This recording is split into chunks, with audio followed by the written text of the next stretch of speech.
Hi, Captain Steve for BoatTest.com, and today I'm going to conduct a features inspection and performance evaluation of an all-new boat from Aquila, the 32S. S is for sport. An excellent day boat. It's also a weekender, but it's an Aquila. It's so much more than the sum of its parts. Let me show you what I mean. We'll start here at the bow that's remarkably roomy because it takes full advantage of the catamaran's huge beam. And notice that the walkthrough is offset to the starboard side a bit. So we have 49 inches to one side, 29 inches to the opposite side, and the two seats are separated by 22 inches. They're 13 inches off the deck, which makes them comfortable to get in and out. Both have flip-down armrests to the center, so we don't need to get to a pinch point to unlatch those. There's deep storage to the starboard side, plus additional storage up forward that's accessed by turn and lock latches. There are also speakers to both sides, and this is a separate zone so we can have the stereo cranking at the stern and no sound coming out from the front if we have the kids taking a nap up here. There's a standard filler cushion, and we're already seeing the upgraded attention to detail with Aquila. The two-tone upholstery, the diamond stitching, it comes in mocha or storm gray, and carbon fiber beverage holders. And we can also get a pop-up sunshade overhead. There's a hatch in the center over the quick windlass. This is handling the chain and rope rode that's easily accessed through an opening on the side. There's a center-mounted cleat. Rollers mounted just inside the cap rail, and the anchor is also connected to a swivel. There are 4 cleats to the bow, 2 to the side, 2 to the front. All of them are 9-inch and pull-up style. And that brings us to the walkthrough, which is 24 inches wide. The opening windshield is held open by a catch that needs to be unlatched. I'd rather see that be a magnetic catch because it's a lot easier to open and close. There's an air dam that's held in position by a post and socket. 6 inches down takes us into the cockpit area, and then we have a bit of a galley over on the port hand side. There is a sink with a cover. Notice that there's a small post right here that holds the cover in place. Clever idea right there. Nice little sink area, and then we have an electric grill. This can be operated off of an inverter or the 5 kW diesel generator. There's also a refrigerated drawer just underneath, and then there's a wastebasket right alongside. This is opened by a turn and lock latch. I'd much rather see that be a lift and lock latch if there was ever a place for one. That's it. Notice there's a stainless steel grab rail going all the way around the side, and the grill is also accessible from the side, so we can keep on grilling while leaving the walkthrough to the bow accessible. Now directly across to starboard is a head compartment. Take a look at this. 6 feet 2 inches of overhead clearance. Sink over to the starboard side, Corian counters. It's a wet head, so there's a pull-out sprayer. Nowhere to hang the sprayer though. Hull side window with an opening port light for ventilation. There's another ventilation source by the overhead hatch. Mirror just above the hull side window. It's an electric flush toilet. Stairs are offset, so you come in with your right foot first. Make sure you do that. Now, just at the aft bulkhead, access port giving you access to the electronics behind the helm. That's great for installations. There's also air conditioning in this compartment and a 110-volt outlet. Nice touch there. Now to get back out, I'd like to see a grab handle right here. There isn't one. That would be a nice touch to have. Now there's so much storage down below, and in fact Aquila is so good at taking advantage of storage, I'm surprised there aren't rails around this area to take advantage of this dead space. I'd like to see that. Now, always with Aquila, they maximize space. This boat is also a capable weekender. There's a cabin right inside here. Make sure that you make yourself aware. Flip up the footrest before you open this door that's held open by a magnetic catch. Let's take a look down below. A lot of room down here. We've got headroom of 6 feet 2 inches, a berth measuring 79 inches and an average width of 52 inches. Plenty of storage with shelves over to the starboard side. Hull side window with an opening port. Battery switches, a C-zone display, and electrical switching behind me. Steps are offset like we saw with the head over on the starboard side, so make sure you step in with your right foot first as you make your way down. Air conditioning and 110-volt outlet.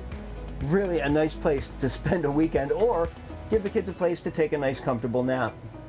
This is kind of a comfortable seat that I'm on, but it's just a shelf, so a cushion will be a nice addition. And like the head compartment, I'd like to see a grab handle right next to the companionway. Now moving back further into the cockpit area, this is a space that takes full advantage of the boat's 12-foot 8-inch beam, with seating for, 12 people at least, all around this table that's on a fixed pedestal, and it's, of course, an expandable table. There's storage under all the seats. This one is an insulated storage, so you can put your ice and cool drinks in there. Storage over here, especially in the seat back, I mean, that's holding 15 life jackets right there, and we've got beverage holders in this spot. Directly across under these seats, huge storage, enough to hold a big cooler. Turn and lock latch again. That's a perfect spot for a lift and lock latch. Now these aft seats, a lot of creativity going on here. Let me show you what I mean. First of all, notice that we still have open cockpit space to the center and both sides. That can be fixed by moving the staple rails forward, dropping the armrest down, and closing off the center gate. This seat also has some additional tricks to it. We can make it into a double wide chaise lounge or lay it down into a sun pad. By removing the staple rails and lifting the seats and the hatches they're attached to, we can get access to 2 mechanical rooms that are holding bilge pumps, water pumps, air conditioning pumps, filters, the 5 kW generator, batteries, and so much more. Now all this is under the protection of the standard hardtop 6 feet 8 inches off the deck. It includes 2 forward opening hatches, speakers, LED lighting, and an optional SureShade extendable awning.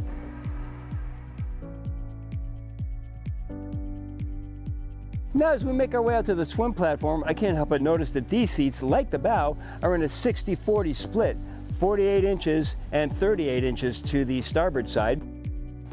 Rails are 28 inches apart at the swim platform, and we can also reverse the gate so that it gives us a little more protection to the starboard side. Maybe a chain over to the port hand side would be nice.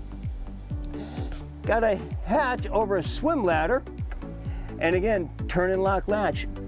Like to see a lift and lock latch. It would make things so much more convenient, and there's nothing really keeping this in the open position, so it just falls off. Magnetic catch would be a nice idea right there. The ladder, in true Aquila form, really beefy ladder. They did a great job on this. You pull a pin and lower away, and we've got handles for when we come out of the water. Really nice setup. Plus, once the ladder's deployed, the hatch closes, and you've got an excellent reboarding platform. To both sides of the swim platform, the standard engines will be 225 horsepower. These are the upgraded 300 horsepower that also comes with JPO that gives you joystick operations. Now also in this area we have 4 optional rod holders, a 9-inch stern cleat, and no midship cleat, just a fender cleat. Now let's take a look at the helm. Carbon fiber panel. Compass offset to one side instead of in line with the helm, but that's so that we can have room for a 12-inch Marine display over to one side, vessel view display just underneath the compass, and there's a Fusion stereo just onto the flat panel. Glove box over to the side. There's a stainless steel grab rail, and there are push-button electrical switches just below the grab rail. In addition, we also have a C-zone system interfacing with the Marine screen. Now over to the right is the joystick, and I can't say I'm entirely happy with the positioning of it. I'd rather see it back in this position so I can turn around and face aft while I'm coming into a dock, or even better, put it over to the port side of the helm so that I can be in the walk-through to the bow and facing aft. Either position will work just fine, even if you're using it with the autopilot and navigating from waypoint to waypoint. Just behind its current position, the DTS, the digital throttle and shift. The steering wheel mounted to a tilt base. Now down below, there's an angled footrest and then a flat area. I'd like to see the ability to put my feet a little recessed in there, just to give me a little space to put my toes inside. Now the seat is a double wide at 45 inches, 2 flip-up bolsters. Directly across is an observer seat with a reversible seat back, flip bolster, and a flip footrest. There's a storage compartment right alongside and a grab rail that doubles as another little storage area to place stuff. Now before we get underway and get our test numbers, let's take a look at some of the features of the hull out of the water. First thing I noticed, there's a rub rail going right on down the stem so that we can beach this boat without causing any damage. Nice touch from Aquila there. Secondly, we've got a nice narrow entry. That's going to give us our performance as we're going through the waves. More importantly, though, as you look at both sides, we've got 2 chines to one side and 3 chines to the other, because this chine forms 2 as we make our way back. Next, we've got a wave splitter right in between the hulls. This will break up any waves that come up and hit the hull up in the middle, so we don't get that sneeze effect and water going up and shooting up over the front of the boat. Now, last but not least, in the back of the boat, some exciting news coming. See this cap right here? Another one on the other side, and there's another one right in the center of the hull. This boat is being engineered for hydrofoils coming soon. It's not available yet because it's still going through the engineering process, but we'll have some updated tests coming on this boat real soon when that's available. And if you buy the boat before the hydrofoils are available, it'll be available to you as an aftermarket. Now let's get underway and see how she performs. The Aquila 32S has a length overall of 32 feet 4 inches, a beam of 12 feet 8 inches, and a draft of 1 foot 10 inch.